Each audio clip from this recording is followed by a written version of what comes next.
This is my pointer. बिस्मिल्लाहिर्रहमानिर्रहीम। ये video उन तमाम स्टूडेंट्स के लिए बहुत बहुत ज़्यादा इम्पोर्टेंट होने वाली है जो MA MSc पार्ट 2 कर रहे हैं। सब्जेक्ट मज़े का है क्योंकि इसमें मैथ और स्टैट इन दोनों का कम्बिनेशन है, समझ लगे मिक्सचर है इन दोनों का। तो इस वीडियो में मैंने ये बताना है आपको पेपर पैटर्न और इसमें कौन कौन से बुक में से वो इम्पोर्टेंट टॉपिक्स हैं जो बार बार रिपीट हो रहे हैं एग्जाम्स में, और वो आप टॉपिक तैयार कर लें तो अच्छे नंबरों से आप निकल सकते हैं। ये सरगोदा यूनिवर्सिटी हो या पंजाब यूनिवर्सिटी हो, पेपर पैटर्न में दोनों का फर्क है, लेकिन चीज़ें यही इंपॉर्टेंट है दोनों के लिए भी। आप सरगोदा के लिए भी ये वीडियो उतनी ही वैलिड है जितनी पंजाब यूनिवर्सिटी के स्टूडेंट्स हैं। तो इसकी जो सरगोदा यूनिवर्सिटी वाले हैं उनका पेपर पैटर्न 20 नंबर के MCQs होते हैं और 80 नंबर के उनके 4 लॉन्ग क्वेश्चन उन्हें अटेम्प्ट करने होते हैं। 20 नंबर का एक क्वेश्चन है, 7 में से आपने 4 क्वेश्चन अटेम्प्ट करने होते हैं, उनका ये क्राइटेरिया है। और जो पंजाब यूनिवर्सिटी से कर रहे हैं उनके टोटल 7 क्वेश्चन आएंगे, 7 में से आपने 4 करने हैं। एक क्वेश्चन 25 नंबर का है और उसमें सब्जेक्टिव ही है सारा, ऑब्जेक्टिव का कोई उसमें कॉन्सेप्ट नहीं है। MCQ या शॉर्ट क्वेश्चन वगैरह उसमें नहीं आएंगे। लॉन्ग क्वेश्चन होंगे, 25 नंबर का एक क्वेश्चन होता है। हाँ, एक क्वेश्चन के वो पार्ट कर सकता है, 2 कर दे, 3 कर दे, वो उसको फिर मार्क्स डिवाइड कर लेता है 8-8 करके, या 10-10 के, 12.5 के 2 दे सकता है वो। इस तरह करके इसमें डिवीजन हो सकती है।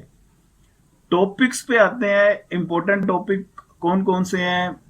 तो आपने सबसे पहले तो सिंपल रिग्रेशन और मल्टीपल रिग्रेशन, क्योंकि जूनियर क्लास में आप ये रिग्रेशन, मल्टीपल रिग्रेशन स्टैट में आप करके आए होंगे, तो यहाँ पे समझ ले आपकी रिवीजन भी होगी। कुछ एडिशनल चीज़ें हैं वो आपने साथ कर लेनी है।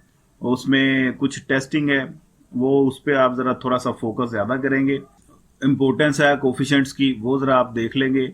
और इसमें overall goodness of it, variation, ANOVA table, simple का, मल्टीपल का, ये चीज़ें आप देख के जाएंगे।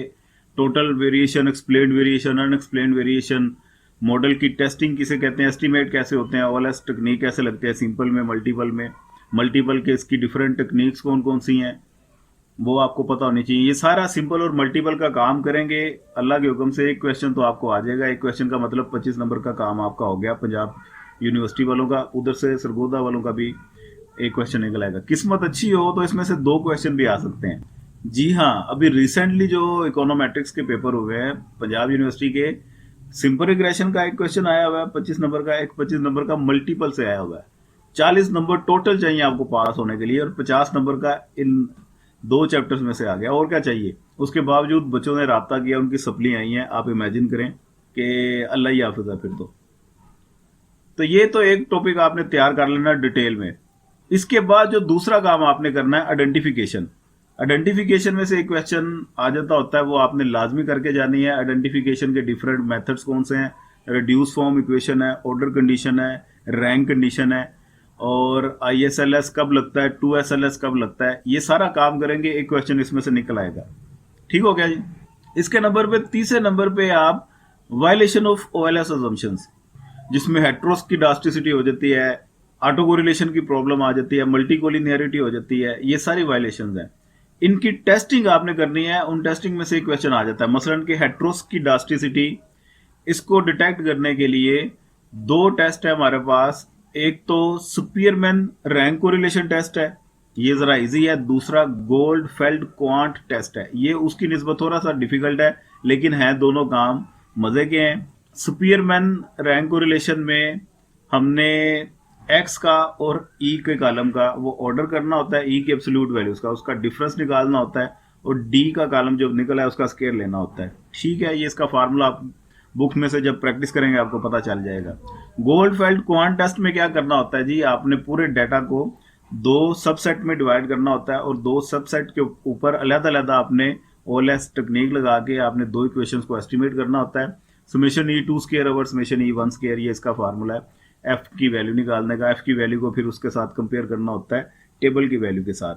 आपको फिर पता चल जाता है हेट्रोस्किडास्टिसिटी है या नहीं है। अगर तो आंसर टेबल की वैल्यू से ग्रेटर आ जाए तो हेट्रोस्किडास्टिसिटी है, अगर तो स्मॉल आ जाए तो हेट्रोस्किडास्टिसिटी नहीं है।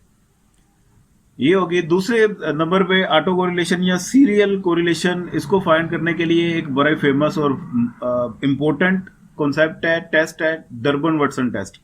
डर्बन वाटसन में भी आपने एरर टर्म्स को एस्टिमेट करना होता है, ई की वैल्यूज को ई स्क्वायर लेना होता है, ई टी माइनस वन का एक कॉलम बनता है और इसके अकॉर्डिंग आपने, इसका एक फार्मूला है, उसके थ्रू आपने वो अपनी टेबल की वैल्यू को और कैलकुलेटेड वैल्यू को कंपेयर करना होता है। इसमें कुछ सर्टन रूल्स हैं, वो अगली किसी वीडियो में डर्बन वाटसन डिटेल में जिसमें मैं बताऊंगा, वो उसमें अल्लाह के हुक्म से मैं ये सारी चीज़ें आपको क्लियर कर भी दूंगा। बहरहाल डर्बन वाटसन इंपॉर्टेंट है, ये भी आपने करके जाना है। और पीछे जो दो टेस्ट आपको बताए हैं, स्पीयरमैन और गोल्डफेल्ड, ये आपने देख के जाने हैं। इनमें से एक क्वेश्चन अक्सर आ जाता होता है। 3 क्वेश्चन हो गए और चौथे क्वेश्चन में इन्हीं जो हेट्रोस्किडास्टिसिटी है, मल्टीकोलिनियरिटी है और ऑटो कोरिलेशन, सीरियल कोरिलेशन है, इनकी आपने थ्योरी करके जानी है, इनकी अजम्पशंस करनी है आपने, इनको रिमूव कैसे किया जा सकता है, ये सारी चीजें देख के जाए। इनमें से एक क्वेश्चन निकल आता है। तो ये 4 क्वेश्चन आपके हो गए। फोरकास्टिंग इसके अलावा कर लें, वो एडिशनल है। क्विक ट्रांसफॉर्मेशन कर लें तो वो आपका एडिशनल आपके पास एक आधा चॉइस में भी फालतू क्वेश्चन हो जाएगा जो आप कर सकेंगे। इतना ही काम अगर आप कर लेते हैं तो अल्लाह के घर बड़ी उम्मीद है कि आप अच्छे नंबरों से पास हो सकते हैं। तो ये काम आप लाजमी करें, आसान सी बातें हैं, इसमें कोई ऐसी मुश्किल बात नहीं है।